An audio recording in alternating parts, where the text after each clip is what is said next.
Alors, bonjour tout le monde, bonsoir tout le monde. Euh, Là, c'est Hervé Molato. Hervé Molato, c'est une compagnie où nous causons des habits. Nous causons des habits femmes, hommes, enfants, garçons et plutôt enfants, et nous disposons aussi ou nous dispensons aussi des cours sur la couture. Et comme je m'étais dit, après avoir appris au moins 21 ans de profession de couture, je me suis dit, ça serait aussi une bonne façon de partager ma connaissance, une manière d'influencer ma génération, c'est de leur donner ce que je connais, des savoir-faire. En dehors de la couture, je suis un médecin. Je suis un médecin généraliste et donc j'ai appris à coudre j'ai appris la couture au moins 4 ans ou 3 4 ans avant que je finisse ma formation de médecine. Et depuis là, j'ai commencé à coudre. J'ai pratiquement 21 ans d'expérience sur la couture et 17 ans depuis que je suis médecin. Donc, je m'étais dit, je dois influencer ma génération sur tout ce que j'ai appris de la couture. Alors, c'est comme ça que je suis allé ouvrir une chaîne YouTube pour essayer d'aider à tous ces gens-là qui veulent apprendre la couture, qui viennent apprendre sur ma chaîne. Ça serait une façon pour moi de contribuer aussi à l'évolution. Donc, c'est un peu ça.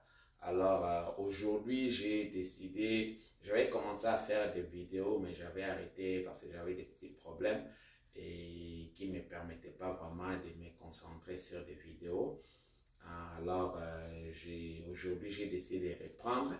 Donc, je fais des vidéos en anglais et en français parce que je vis dans un pays anglophone. Donc, il y a aussi des anglophones qui voudraient apprendre. Donc, pour dire à mon audience et anglophone et francophone, et je m'étais dit, je m'attacherai à faire des vidéos en anglais, aussi en français. Je sais qu'il y a des traductions automatiques, mais des fois, quand nous suivons ça, nous tous, nous trouvons que ça ne donne pas exactement ce que les gens disent. Donc, ça traduit autre chose. Alors, je me suis dit, je vais faire des vidéos en anglais comme en français pour permettre à mon audience de se retrouver. Donc, aujourd'hui, là, je voudrais enseigner, parler sur la jipe. La jipe, c'est la moindre des choses que tout le monde peut coudre.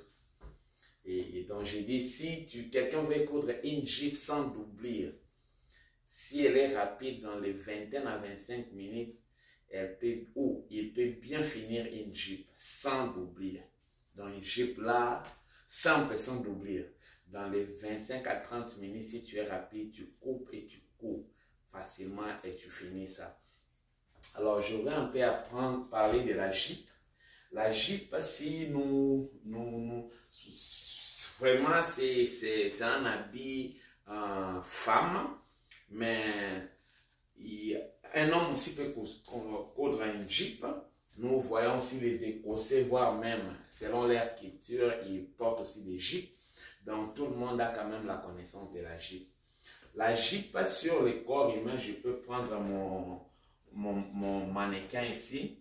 La jipe concerne la partie basse. Donc, normalement, de la taille jusqu'en bas.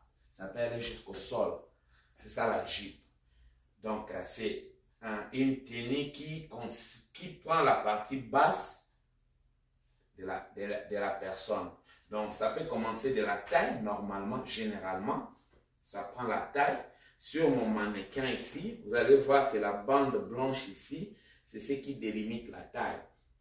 Donc, la jipe peut commencer sur la taille, normalement. Et les gens parlent souvent d'une jipe longue. Donc, la taille, c'est la longueur normale où la jipe doit commencer, de la taille. Mais Il y a aussi des jupes qui commencent au niveau des hanches. Mais sur mon mannequin, c'est un peu difficile de faire la différence entre la taille et la hanche. Mais il y a la hanche et on a les bassins. La hanche, c'est la distance qui vient à 10 cm après la taille. Donc, de la hanche à la taille, c'est 10 cm. Mais de la taille au bassin, c'est 21 cm. Si nous prenons ça de profil.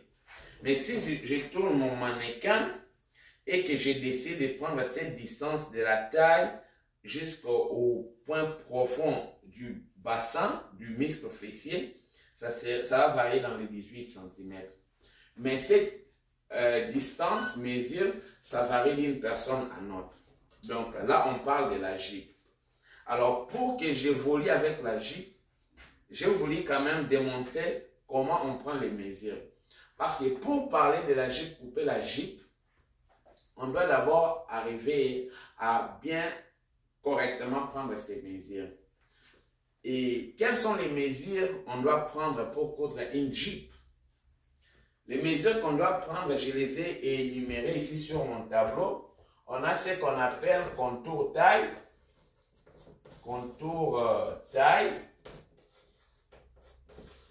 et on a ce qu'on appelle contour bassin. Je mets les traits ici pour juste reconduire contour. Et là, je mets bassin. Et on a, donc je peux énumérer ça, point 1, 2, 3. Troisième point, c'est la distance entre taille et bassin. C'est ce que je parlais, on peut prendre ça de profil ou on peut prendre ça de back, de derrière. Et notre quatrième mesure, c'est la longueur totale, ce qu'on appelle longueur totale. Donc, il n'y a que ces 4 mesures que nous avons besoin pour coudre notre jupe. Donc, si avant de coudre, c'est-à-dire on doit prélever ces mesures sur la personne. Je vais démontrer comment on va prélever la mesure sur la personne. Si une personne humaine, ça c'est un mannequin. Et on parle, vous allez voir, ça c'est un mannequin professionnel. Parce qu'elle a des lignes, elle a des divisions. Ça c'est un mannequin professionnel. Et je vais prendre les mesures sur ce mannequin professionnel. Sur un corps humain, un individu, pour repérer la taille, la simple des choses à faire, si vous prenez ça sur quelqu'un, il faut demander à la personne à s'incliner dans une des côtés, soit droite ou gauche. C'est-à-dire, la personne s'incline comme ça. Si elle s'incline à gauche, vous allez chercher le point sur la personne. Vous allez voir qu'il y a une pointe qui entre, le creux là. C'est ça la taille. Généralement, c'est 0,5 cm au-dessus de l'ombilic.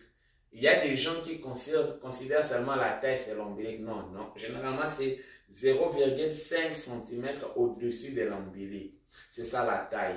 Et j'essaie à expliquer des gens, comme j'ai fait la médecine, je suis médecin, je vais mettre mon mannequin ici de côté. J'essaie à expliquer des gens, la taille c'est où, comment trouver ça. J'ai essayé de faire un petit croquis, un peu essayer d'expliquer la taille. Je sais que tout le monde sûrement voit, la taille c'est ça, le creux ici qui compte. Et si on compare ça, on trouve que c'est la délimitation des muscles, des os costauds. Donc les os des côtes, là où ça délimite, c'est ça là où ça s'est passé les creux là. Lorsqu'une personne penche des côtés. Donc c'est parce que si vous penchez au niveau des os, il n'y aura pas les creux. Mais le creux arrive lorsque la personne penche des côtés à la fin des os costauds. Donc, c'est ça la taille. Donc, généralement, comme j'ai dit, c'est à 0,5 cm au-dessus de l'ombilic. C'est ça la taille. Mais sur ces mannequins, sur le mannequin professionnel comme ça, la bande ici blanche détermine la taille. Donc, vous allez prendre la partie supérieure ici. C'est ce qui détermine la taille. Et là, vous allez placer votre ruban d'un point à un autre. C'est-à-dire, nous allons dans un point parce que c'est un contour. Les contours, c'est-à-dire, nous allons dans un point. Si je décide de commencer au niveau des qu'on appelle ça sous-bras, donc la partie extérieure, c'est-à-dire, je dois aussi retourner là, comme dans les cas ici. Mon contour, c'est 89. Oh, non, c'est 69. Mais généralement, les contours doivent être pairs. Quand on utilise, pour faciliter les calculs, les contours doivent être pairs. C'est-à-dire, les pairs, c'est-à-dire quoi? Ça doit finir par les valeurs, les chiffres 0, 2, 4, 6, 8. C'est ça les valeurs paires. Ça ne doit pas être impair parce que nous divisons les contours par 4. Donc par 1 sur 4. Je vais expliquer à la langue pourquoi nous divisons par 1 sur 4. Mais pour faciliter les calculs, les contours doivent être pairs. C'est-à-dire si vous avez 69, arrondissez ça à 70 ou ramenez ça à 68. Donc ça doit être pair. Vous ne pouvez pas avoir les valeurs impaires. Impair, c'est 1, 3, 5, 7, 9. Ça, ce sont des valeurs impaires. Dans les contours, on ne peut pas avoir les valeurs impaires. Dans les longueurs, oui. Ou aux hauteurs, c'est normal qu'on puisse avoir les valeurs paires. Ce n'est pas un problème. Mais dans les contours, on ne doit pas avoir les valeurs paires. Paires. Donc, paires. Pas la peur, mais paires. P-A-I-N, c'est ça les valeurs paires. Et le 1, 3, c'est impair. Donc, si vous avez des valeurs impaires, ça vous compliquerait quand vous divisez par 4. Mais quand vous avez des valeurs paires, c'est facile à faire les calculs. Alors, c'est comme ça que j'ai fait la contour taille. Et la contour bassin, je conseille toujours des gens, il faut demander à votre client ou la personne que vous prendrez les mesures, c'est tiennent des profils. Donc, par rapport à vous, il doit être comme ça, des profils par rapport à vous. Par rapport à l'autre côté, il est des faces. Pourquoi? Parce qu'il faut voir le muscle fessier. On prend le contour bassin par rapport au muscle, la partie la plus proéminente, la partie la plus bombée du muscle fessier. Là, vous placez votre mètre ruban et vous faites votre contour. C'est un contour. Donc, on contourne et on est là. Dans mon cas précis ici, c'est un 94. Donc, là, j'avais déjà pris, avant, j'ai parlé des contours taille. Je peux écrire ici. Contour taille, c'était 70. Et dans les contours bassin ici, c'est 90. Donc, ça, on a des valeurs de contour. Mais comme j'ai parlé, c'est difficile avec les mannequins professionnels ici de repérer la hanche. Mais il y a la hanche. Quand j'étais enfant, j'ai joué avec à l'école maternelle. Il y a une chanson qu'on nous apprenait. Mets à la tête, aux épaules, mets aux hanches, et tcha-tcha-tcha-bouga. C'est-à-dire, ceux qui ont eu à connaître cette chanson peuvent comprendre ce que j'ai dit. Donc, la hanche est là. Et je vais essayer d'expliquer pour démontrer la hanche. Il y a une type de couture que les gens portent souvent. On parle des pantalons taille basse. Quand on parle des tailles basses, c'est-à-dire les pantalons se portent, la ceinture se limite au niveau des hanches. C'est ça les pantalons. Je peux donner pantalon taille basse, c'est ça. Et l'air classière, elle est courte. L'air classière, elle est courte. Ça, c'est le pantalon taille basse. C'est-à-dire, ça tient au niveau, la ceinture aussi se termine au niveau de la taille. Alors que au niveau des hanches, là c'est hanche. C'est ce qu'on parle des pantalons taille basse. Et alors que de la hanche au niveau des tailles, c'est pratiquement 10 cm. C'est ce que j'ai dit, 10 cm. Donc, c'est-à-dire, quand on porte les pantalons taille basse, c'est-à-dire on les porte au niveau de la hanche. Donc, c'est un peu ça, ce sont les contours que nous avons besoin. Et si on doit prendre l'autre mesure, j'ai parlé de la taille jusqu'au niveau des bassins. Généralement, la taille jusqu'au niveau des bassins, c'est dans les 21 cm, c'est ça. Et si je tourne, il y a une autre manière de prendre ça, c'est-à-dire vous prenez la latte, votre latte, et vous appuyez ça sur la taille, là où vous connaissez la taille, et vous amenez ça sur le muscle fessier. Vous allez voir le niveau où la taille se sépare avec le muscle fessier. C'est ça la distance entre taille et bassin. Et l'autre mesure qu'on doit prendre, la toute dernière, c'est la longueur taille. La longueur totale qui va de là où la jupe doit se porter jusqu'à X longueur. C'est-à-dire là où il fait chaud, là où vous voudrez que votre jupe se termine. Si c'est mi-cuisse, vous prenez mi-cuisse. Si c'est jusqu'au genou, vous prenez jusqu'au genou. Si c'est jusqu'au sol, vous allez jusqu'au sol. C'est ça la longueur totale. Donc, c'est un peu sur ça que je voulais un peu parler aujourd'hui. Si vous pouvez vous exercer à savoir comment prendre les mesures. Donc, ce sont les 4 mesures aussi pour faire une jupe. Et ça, c'est la base. Donc, si je peux dire, c'est pour une jupe droite. On peut faire ici jupe. Je mets ici jupe. Et point 1, je parle de la jupe droite. De la jupe droite. Or, la jupe de droite, c'est la base de la couture. Tout ce que une personne peut coudre comme jupe, la référence c'est jupe droite. Il y a une diversité de jupes, mais la référence c'est notre jupe droite. Donc, les 4 mesures que nous avons ici, ce sont les mesures pour coudre une jupe droite. Donc, je pense que c'est la petite vidéo que je voulais partager, comment on prend des mesures. Et prochainement, je ferai une autre vidéo. Je voudrais évoluer avec la jupe, avec des petites vidéos pour amener les gens à comprendre, au lieu de faire toute une longue vidéo où les gens se fatiguent. J'ai préféré aller avec ces petites vidéos et je vais évoluer prochainement. Connectez-vous, abonnez-vous et partagez. Encouragez-moi, comme ça je vais vous enseigner. Je me dis souvent, j'ai mal à la tête parce que j'ai beaucoup dans ma tête que je dois partager. J'ai tellement appris beaucoup, je voudrais vraiment partager avec vous mon lato. Dis-toi que tu es déjà couturière ou tu es déjà couturier, que tu vas apprendre. Je dis toujours aux gens, la couture c'est facile comme de l'eau à boire. Le problème, c'est la personne qui vous a enseigné ou la personne qui vous a expliqué.